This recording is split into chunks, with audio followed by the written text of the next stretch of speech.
Peggy 18.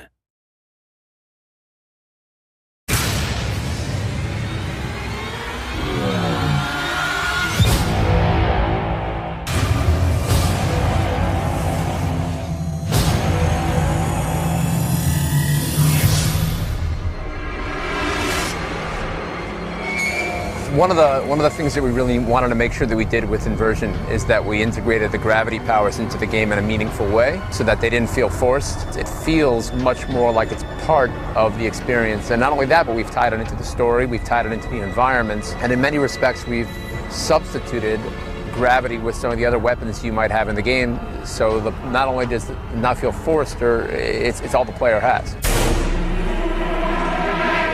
In the beginning of Inversion, you get dropped into Vanguard City. It's a very sort of everyday urban environment. One of the things that we really wanted to achieve with the game was to create a city which looked like a city that anybody could have potentially lived in.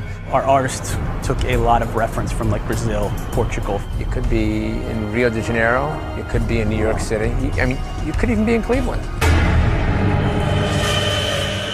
As the player progresses through the game world and the story opens up, and the environments will get wackier and wackier. So you start to see the Lutadors build their sort of structures out off of your walls. You will see some pretty different things as you progress, and then once you get to the end, it's going to be something like you've never seen before.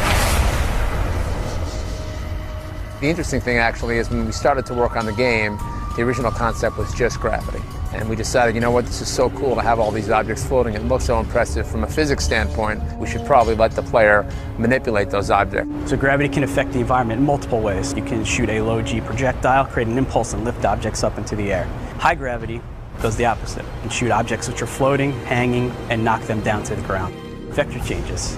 So vector changes really give us the opportunity to play with the environment. You're standing on the floor, and the next thing you know, you're standing on the side of one of those skyscrapers. And that's awesome. It's kind of trippy, kind of like an Escher drawing or painting. The last way gravity is used in our game is zero gravity environments. The players can actually navigate through these floating environments, grabbing onto different pieces of cover and floating from object to object. Our attitude, by the way, with regards to the cover system and shooting is that we don't need to reinvent the wheel. There are games out there that are doing it really well. Having said that, you know, we obviously wanted to innovate. So we've had to establish a cover system which works in zero gravity. When you hop into this environment, I can jump here, here, here, here, here, move around objects, move under or around them, really 360 degrees of cover and movement.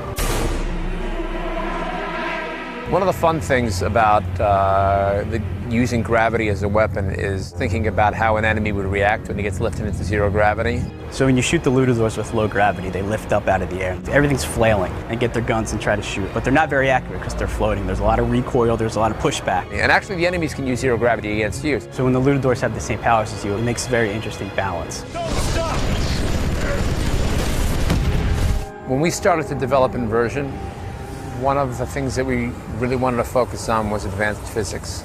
Tons of things are destructible in Inversion. Everything from cover to cars to just debris, all kinds of things in the game are destructible. We work with Havoc on creating Havoc Destruction. So Havoc Destruction really allows us to do a lot of cool things that really haven't been seen before. Just completely just mess up and just destroy everything around you. Not only are we doing incredible things with physics and destruction on the single player campaign, but we're allowing for that physics to take place in multiplayer as well. No one's doing that. One of the things that I'm really excited about in the game, for me personally, is just how immersive and believable we've made the game world over the first few levels of the game. It really sucks you in. You have great voiceover acting, you have some great music, you have some great encounters with enemies, you have great boss fights. Just when all those things click together is when you sort of know, I think we're onto something here.